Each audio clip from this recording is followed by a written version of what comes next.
रिश्ते चाहे सगे हो या सौतेले, अगर निभाने की चाहत हो तो इंसान खुशी खुशी हर रिश्ता निभा सकता है। मेरा बेटा बीमार था, मेरे पास उसकी दवाई के पैसे तक नहीं थे। मैंने बड़ी मुश्किल से किसी से 1000 रुपए उधार लिए। मुझे उम्मीद थी कि वो मेरी मदद जरूर करेगी और पैसे लेकर घर आ गई। मैंने पहले सोचा कि बच्चे को डॉक्टर के पास ले जाऊंगी, लेकिन फिर ख्याल आया कि खाली पेट तो दवाई भी असर नहीं करती, तो फिर खाली पेट दवाई खाने का कोई फायदा नहीं होगा। और मेरे पास वही 1000 रुपए थे, जिससे मुझे अपने बच्चों को खाना भी खिलाना था और उसकी दवाई का इंतजाम भी करना था। पहले बच्चों के खाने का सोचकर मैं बाजार गई, सब्जी वाले से सब्जी खरीदी। वही 1000 रुपए मेरे पास थे और डरते डरते मैंने उन पैसों में से 500 का नोट उसे दे दिया। न जाने कितनी महंगी सब्जी होगी, लेकिन उस सब्जी वाले ने मुझे 450 रुपए वापस कर दिए। जब घर आकर मैंने पैसे गिने तो मुझे लगा कि उससे गलती हो गई है, क्योंकि उसके पास बहुत भीड़ थी। मेरे दिल ने कहा कि वो बहुत गरीब आदमी है, वापस जाकर उसे पैसे दे दूंगी। लेकिन दिमाग ने कहा शायद ये भगवान की तरफ से मदद है, पहले जाकर बच्चे की दवाई ले आती हूँ। मैं खुशी खुशी अपने बच्चे को डॉक्टर के पास लेकर गई और दवाई लेकर आई और बच्चों को खाना खिलाकर सुलाने के बाद उस सब्जी वाले के बारे में सोचने लगी। न जाने बाद में उसे अपनी गलती का एहसास हुआ होगा तो कितना पछताया होगा। मेरे पास कुछ पैसे बच गए थे। मैंने दिल में सोच लिया था कि सुबह सवेरे ही जाकर उसे बाकी पैसे दे दूंगी और अगर कम पड़े तो उसे बता दूंगी कि मैं बाद में तुम्हें दे सकती हूँ। यकीनन वो मान जाएगा। लेकिन मुझे क्या मालूम था कि उस सब्जी वाले की गलती नहीं थी, बल्कि शायद मेरी गलती थी। मेरा रिश्ता एक गरीब घर से था। मेरे पापा शराबी थे और मेरी माँ लोगों के घरों में काम करती थी। मेरे पापा मेरी बड़ी बहन को जुए में हार गया था, जिससे हम दोनों बहनें एक दूसरे से जुदा हो गई। मैंने बड़ी कोशिश की कि मैं अपने पापा की बुरी नज़र से बच सकूं, लेकिन उन्हीं को कौन टाल सकता है। आखिरकार जब मैं 16 साल की हुई तो मुझे भी मेरे पापा जुए में हार गए और फिर मैं शादी होकर अपने पापा जैसे ही एक शख्स के घर में आ गई थी। मैं अपनी माँ की तरह लोगों के घरों में काम करती थी और अपनी कमाई से अपनी जुआरी पति के हाथों से बचाने के लिए तरह तरह की कोशिश करती थी। कभी कपड़ों की पोटली में छुपाती तो कभी राशन के डिब्बों में, लेकिन वो फिर भी मेरी कमाई मुझसे छीन कर ले जाता। मेरे 3 बच्चे थे और मुझे खुशी इस बात की थी कि भगवान ने मुझे तीनों बेटे दिए थे। कोई बेटी नहीं थी जिसको उसका बाप मेरी तरह बेच देता। इसी तरह समय गुजरता रहा और मेरी जिंदगी यूं ही चलती रही। कभी हफ्तों बाद मेरे पति को मेरे घर की याद आती तो वो घर आ जाता और जो भी कीमती सामान नजर में आता उसे उठाकर बेच देता। अगर उससे कुछ भी नहीं मिलता तो मेरे साथ मारपीट करने लगता, और अगर मेरे बच्चे मुझे बचाने की कोशिश करते हैं तो बच्चों को भी मारने लगता है। मुझे बस इस बात का सुकून था कि घर मेरा अपना था और वो ये घर बेच नहीं सकता था, क्योंकि मेरे ससुर जी मेरी शादी के बाद ही अपने बेटे की हरकतों को देखते हुए ये घर मेरे नाम कर दिया था। उन्होंने अपने जीते जी यह काम बहुत अच्छा किया। कम से कम मेरे बच्चों के सर पर छत तो है जो उनको उनका बाप छीन नहीं सकता। मेरे आसपास के घरों में जो औरतें थी वो भी मेरे जैसी ही थी, मेहनत करके बच्चों का पेट पालती थी। आज छोटे बच्चों की बीमारी की वजह से मैंने एक ईमानदार आदमी का हक मार लिया था और यह चीज मुझे चैन नहीं लेने दे रही थी। कुछ दिन बाद जब बेटे की तबीयत कुछ बेहतर हुई और मुझे तनख्वाह मिल गई तो मैंने सोचा मुझे उस सब्जी वाले का उधार चुकता कर देना चाहिए। मुझे कुछ सब्जी भी चाहिए थी, इसलिए मैं दोबारा बाजार गई। उस सब्जी वाले ने मुझे देखकर भी अनदेखा कर दिया और बाकी ग्राहकों को सामान देने लगा। मुझे उसके रवैये पर बहुत हैरत हुई कि शायद वह इसलिए मुझे देखकर अनदेखा कर रहा है कि सबसे निपट के मुझसे बात करेगा। मुझे तो उसके पिछले पैसे भी देने थे, लेकिन मैं पैसे देने की वजह से इसी सब्जी वाले के पास आई थी, इसलिए मैं चुपचाप खड़ी रही। सबके निपटने के बाद वो मेरी तरफ देखकर बोला, क्या चाहिए? मैंने उसे बताया कि आपने पिछली बार मुझे ज्यादा पैसे वापस कर दिए थे, लेकिन उसने मेरी बात अनसुनी कर दी और पूछने लगा कि अभी क्या चाहिए। मैंने काफी सब्जी उसे बता दी और वो तोलने लगा। फिर सब्जियां तौलने के बाद मैंने उससे पूछा कितने पैसे हुए। वो मेरे चेहरे की तरफ देखने लग गया और उसने मुझसे कहा कि उसे सुनकर मुझे झटका लगा कि उसने मुझसे सिर्फ 50 रुपए मांगे थे। मुझे लगा कि उससे गलती हुई है, इसलिए मैंने 500 का नोट निकालकर उसे दे दिया, लेकिन उसने इसमें से 50 रुपए काटकर बाकी के 450 वापस कर दिए। और जब मैंने उससे कहा कि सब्जी तो बहुत महंगी है, तो उसने मेरी बात काटकर दूसरे ग्राहक को सामान तोलने लग गया। हैरान होकर घर वापस आ गई और फिर ये रोज का हो गया। जब भी उस सब्जी वाले की दुकान पर जाती, मैं जितने रुपए की भी सब्जी लेती, वो मुझसे केवल 50 रुपए ही लेता था। कभी कभार तो सब्जी 200 से 300 तक की भी होती थी, लेकिन वह मुझसे 50 से ज्यादा नहीं लेता था और हमेशा इंतजार करता कि सारे ग्राहक हट जाए या पहले मुझे सब्जी दे देता। मुझे सब्जी देने के बाद सबको सब्जी देगा, ताकि किसी को मालूम ना हो कि इतनी सारी सब्जी वो मुझे 50 रुपए में दे रहा है। शुरू में तो मुझे ये बात बहुत अजीब लगती थी। जब सब्जी के पैसों की बचत से मेरे घर की बहुत सी ज़रूरतें पूरी होना शुरू हो गई, तो मैंने भी हमेशा सब्जी वाले के लिए उसी दुकान को जाना शुरू कर दिया। कम से कम 3 माह हो चुके थे मैं रोजाना सब्जी लेने या हफ्ते में जाऊं एक दफ़ा जाऊं। मैं जब भी जाती वह मुझसे 50 रुपए ही लेता था और अच्छी वाली सब्जी निकाल कर दे देता था।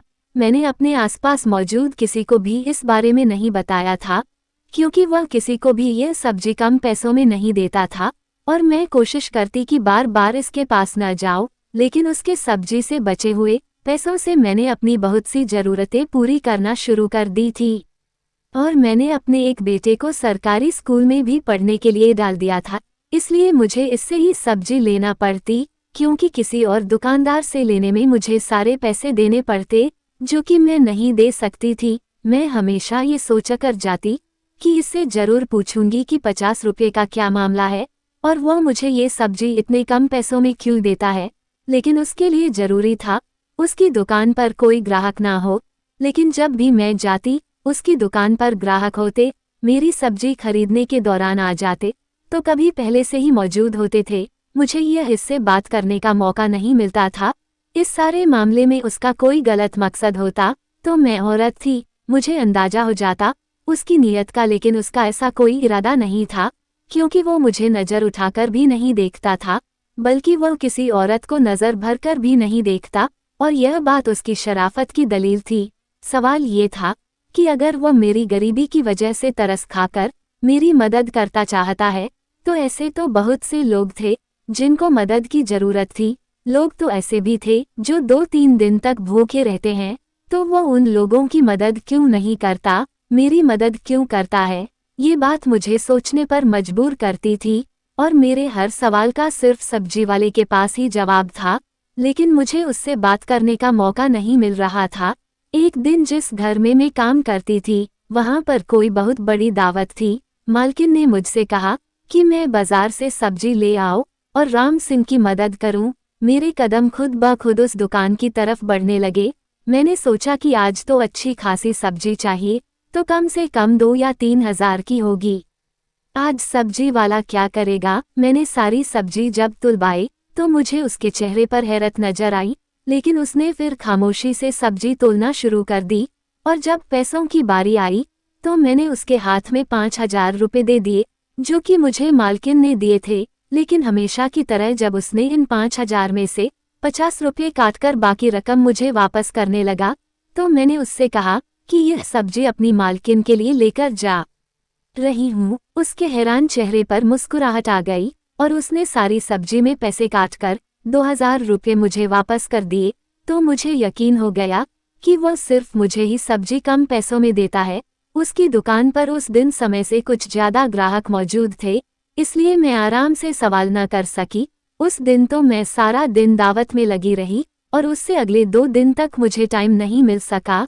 तो मैं सब्जी वाले की दुकान पर जाऊं और कुछ दिनों तक के बाद जब मैं उस सब्जी वाले की दुकान पर गई तो उसके साथ एक लड़का भी मौजूद था और वो वहां पर काम कर रहा था। हमेशा की तरह उसने मुझे 50 रुपये में सब्जी दी, लेकिन उस लड़के की वजह से मैं कोई सवाल न कर सकी। कुछ दिनों बाद मैं दोबारा दुकान पर गई तो वही लड़का मुझे दुकान पर मिला। मैं कम पैसों में सब्जी लेने के आदी हो चुकी थी। मुझे हैरत हुई जब लड़के ने भी मुझे सारी सब्जियां 50 रुपये में ही दी। मैंने जब उस लड़के से सवाल किया कि उसने मुझे 50 रुपये ही क्यों लिए, तो उस लड़के ने बताया कि ये बात तो उसे खुद समझ नहीं आ रही कि उसने दुकान के मालिक ने उसे यह बात क्यों कही थी, क्योंकि वह सिर्फ मालिक का कहना पूरा कर रहा था। दुकान के मालिक ने उससे कहा था कि मैं जब भी यहाँ आऊँ, किसी भी समय कोई भी चीज़ लूँ तो 50 रुपये ही लेना। मैंने आज भी सब्जी ली, उसकी कीमत 300 रुपये जितनी होगी, लेकिन उसने मुझसे 50 रुपये पर ही लिए। मैंने उससे पूछा कि तुम्हारा मालिक कब आएगा, तो इस पर उसने कोई जवाब नहीं दिया और मैं और भी ज़्यादा हैरत में जब पड़ गई थी और मुझे अपने सवालों के जवाब भी चाहिए थे। अब तो मुझे ये बात नामुमकिन सी लगने लगी, और क्योंकि अब अक्सर दुकान पर वो लड़का हुआ करता था और वो सब्जी वाला खुद नहीं होता था। सब्जी तो मुझे वैसे ही मिल रही थी और अच्छी ही सी सब्जी मिल रही थी, लेकिन मुझे मेरे सवालों का जवाब नहीं मिल रहा। उन दिनों ये हुआ कि मेरे दोनों बड़े बेटे स्कूल जाना शुरू हो गए थे और मुझे अच्छे भविष्य की उम्मीद नजर आ रही थी, और ये सब उस कम कीमत सब्जी की वजह से ही मुमकिन हुआ, क्योंकि उससे पहले तो मैं सिर्फ बच्चों के 2 वक्त की रोटी पूरी करने के लिए सोचती रहती थी। लेकिन जब मेरे पास बचत के कुछ पैसे आना शुरू हुए तो मैंने उनकी पढ़ाई के लिए भी सोचना शुरू कर दिया। अब मुझे कुछ उम्मीद नजर आ रही थी, मेरे बच्चे पढ़ लिखकर किसी मुकाम पर पहुंच जाएंगे और फिर शायद मेरी जिल्लत भरी जिंदगी भी खत्म हो जाएगी। जब से ये सिलसिला चल पड़ा तो मैं ज़्यादा पढ़ी लिखी तो नहीं थी, लेकिन हिंदी किसी हद तक पढ़ लेती थी। इसलिए अपने तरीके से मैंने सब्जी का हिसाब लिखना शुरू कर दिया, और वह इसलिए मेरे दिल में यही ख्याल था कि कभी जिंदगी में मेरे पास इतने पैसे हुए तो सब्जी वाले का सारा उधार एक बार में ही चुका दूंगी। सब्जी वाले का ये राज मैंने अपने बच्चों को भी नहीं बताया था, क्योंकि बच्चे बात करते हुए अगर अपने दोस्तों से कह देते तो मेरे लिए मुश्किलें खड़ी हो जाती, क्योंकि सबसे पहली बात मेरे किरदार पर आ जाती, और मैं गरीब जरूर थी लेकिन बद किरदार नहीं थी। लेकिन ये बात तो कोई न समझता और मुझसे सवाल करने लगते कि वो इतने कम पैसे में तुम्हें सब्जी क्यों देता था।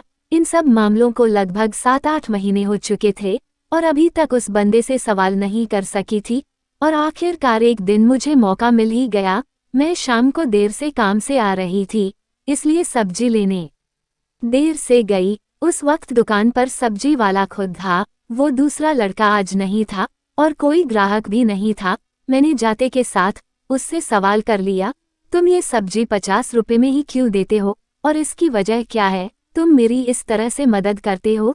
तो उसने मुझे कहा कि सिर्फ ये बताओ कि क्या इस वजह से तुम्हारी किसी तरह की मदद हो सकती है।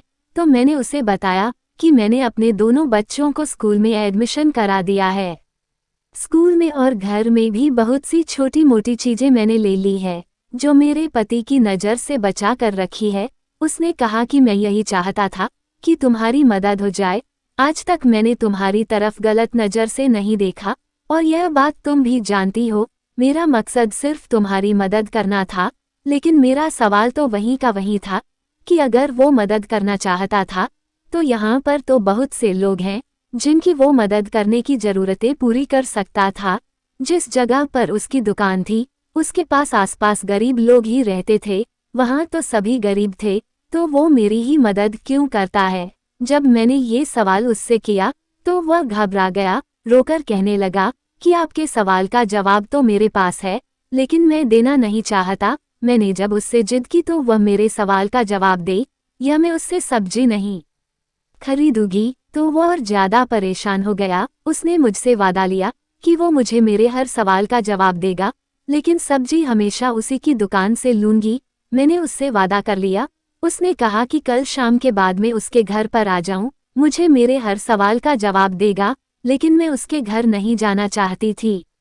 उसने जल्दी जल्दी मुझे अपने घर का पता बताया और मैं उसके घर आने से इनकार करने ही वाली थी कि मुझे सारे सवालों के जवाब इधर ही दे दे, लेकिन उस वक्त दुकान पर एक और आदमी आ गया।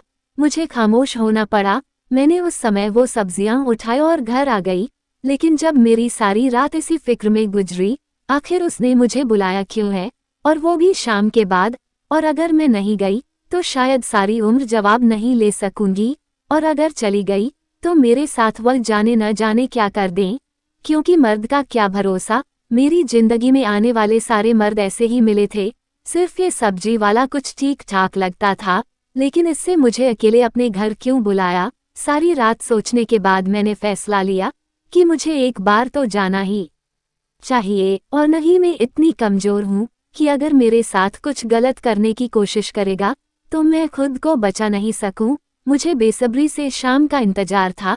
मैं जल्दी से काम से वापस आ गई और छोटे बेटे को अपने दोनों बेटों को पास छोड़कर उनको सख्ती से समझाकर घर से बाहर मत जाना, मैं थोड़ी देर में ही आ जाऊंगी, एक जरूरी काम से जा रही हूँ। मैंने अपने कुर्ते के अंदर एक छोटी छड़ी छिपाई और घर की तरफ चल दी, और छड़ी मैंने इसलिए रखी कि मुसीबत में काम आ सके, अगर जरूरत पड़े तो। जैसे जैसे मेरे कदम उसके घर की तरफ बढ़ रहे थे, वैसे वैसे मेरी धड़कनें बढ़ रही थी। उसके घर के दरवाजे पर पहुंचकर एक बार तो दिल ने कहा कि पलट जाओ, जो जैसा चल रहा है वह वैसे ही चलने दूं, मुझे क्या जरूरत है सवाल करने की। मेरी तो जरूरतें पूरी हो रही है और मेरे बच्चों को खाना मिल रहा है, अच्छी पढ़ाई हो रही है और मेरे घर की जरूरतें भी पूरी हो रही है। मुझे इस राज को राज ही रहने देना चाहिए, लेकिन मेरे अंदर की आत्मा मुझे चैन नहीं लेने दे रही थी और बार बार मेरे अंदर यह बात आती कि एक बार अंदर जाना चाहिए। उसके बाद मैंने दरवाजा खटखटाया। दरवाजा खटखटाने के बाद मेरा दिल और तेज धड़कने लगा और मुझे यहाँ आने का फैसला गलत लगने लगा। उससे पहले मैं यहाँ से पलट जाती, दरवाजा खुल गया और मुझे दरवाजे पर सब्जी वाले की सूरत नजर आई। मुझे दरवाजे पर खड़ा देखकर उसके चेहरे पर मुस्कुराहट नजर आने लगी और उसने मुझे अंदर आने के लिए कहा।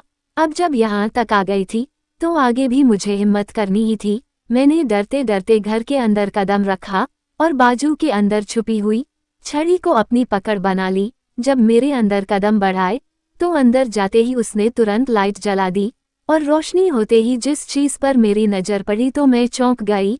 मुझे यूं लगा कि जैसे कमरे की छत मेरे सर पर आ गई हो।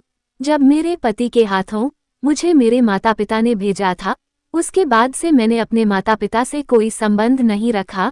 मुझे नहीं पता कि मेरी बहन या माता पिता किस हाल में है, और मैंने तो समझ लिया था कि वो मेरे लिए मर चुके हैं, और कभी भूलकर भी उनके बारे में नहीं सोचा था। कभी माँ का ख्याल आता था, लेकिन शादी के 3 वर्ष बाद ही मेरी माताजी को मेरे पिताजी किसी जगह जुए में हार गए थे। जगह और उसके बाद का कुछ पता नहीं था कि उन सब को मरा हुआ मानने के बाद मैंने भी कभी नहीं सोचा था कि उनसे सामना होगा। स्टोव के बिस्तर पर पड़े मुझे अपने पिताजी लेटे नजर आए और मुझे उसे देखकर और ज्यादा नफरत का एहसास हुआ कि हम लोग जिस हाल में भी हैं, मुझे सिर्फ उसी आदमी की वजह से है। लेकिन उसकी हालत इतनी खराब थी कि उनसे तो नफरत भी नहीं कर पा रही थी। मेरे पीछे मौजूद सब्जी वाले ने मुझे कहा कि आपने इनको पहचाना। मेरी तो जबान बंद हो चुकी थी, मैं क्या जवाब देती। मेरी हालत देखकर उसने कहा कि यह आदमी आपके पिताजी है, सिर्फ आपके नहीं बल्कि मेरे भी है, आपका भाई हूँ। और ये सुनकर मुझे तो आश्चर्य हुआ और बहुत बड़ा झटका लगा। ऐसा कैसे हो सकता है, ये आदमी मेरा भाई कैसे हो सकता है, क्योंकि हम तो सिर्फ 2 बहनें ही थी।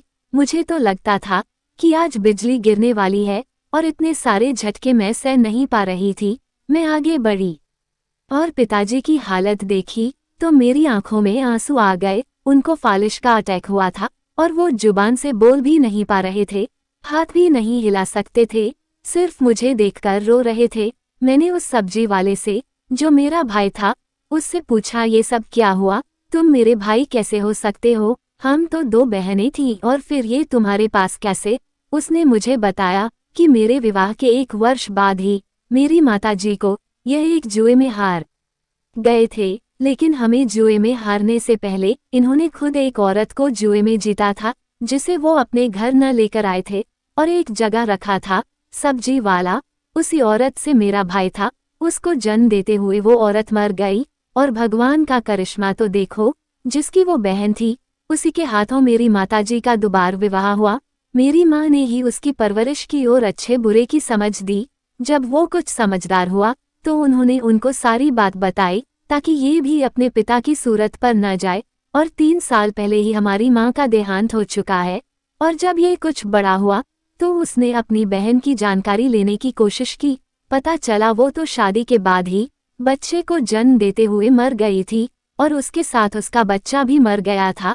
अब इस दुनिया में उसके रिश्तेदार थे, एक बहन और एक पिता। उसने हम दोनों के बारे में जानकारी हासिल करने की कोशिश की और उसके साथ ही पढ़ाई न करने की वजह से वो कोई नौकरी भी नहीं कर सकता था, इसलिए सब्जी वाले का ठेला लगाना शुरू कर दिया। वो मेहनत से दिल लगाकर काम करता था और उसकी इज्जत भी बहुत हुई समाज में।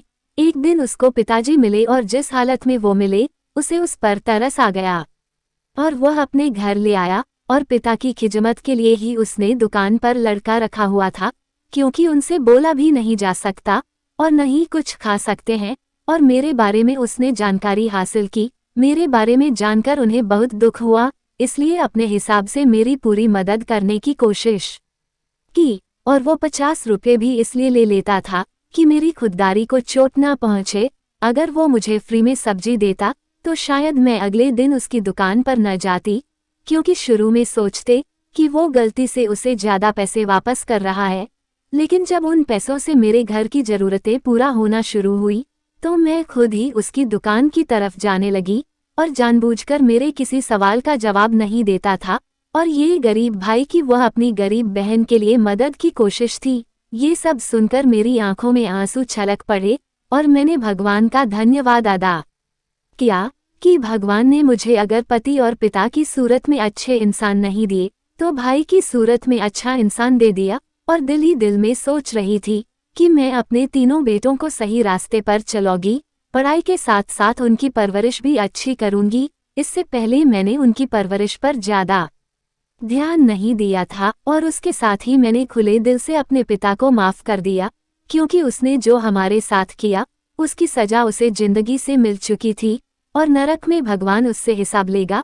और अपनी माँ की तरफ से भी उस आदमी को माफ़ कर दिया और अपने भाई से वादा किया कि मैं आती जाती रहूंगी और पिताजी का ध्यान रखूंगी। जब मेरे पति के बारे में मेरे भाई ने बताया कि उनको बड़ी मुश्किल से कुछ लोगों के जरिए उसने शराब छोड़ने वाले विभाग में एडमिट करा दिया है और वह जल्द ही एक अच्छे इंसान की सूरत में आपके सामने आएगा, तो मुझे लफ्ज़ नहीं मिल रहे थे जिसके जरिए मैं अपने भाई का धन्यवाद अदा कर सकूं, जो मेरी माँ का बेटा भी नहीं था, लेकिन सिर्फ माँ की परवरिश का हक अदा करने के लिए मेरी तरफ से मेरी पूरी मदद करने की कोशिश कर रहा था। सच कहते हैं जब परवरिश का असर होता है कि उसकी रगों में खून तो मेरे पिता का था, लेकिन परवरिश मेरी माँ की थी जो कि खून पर भारी पड़ गई थी। दोस्तों, उम्मीद करती हूँ आपको हमारी कहानी पसंद आई होगी। कहानी पसंद आई हो तो वीडियो को लाइक करें, चैनल पर नए हैं तो चैनल को सब्सक्राइब करें। धन्यवाद।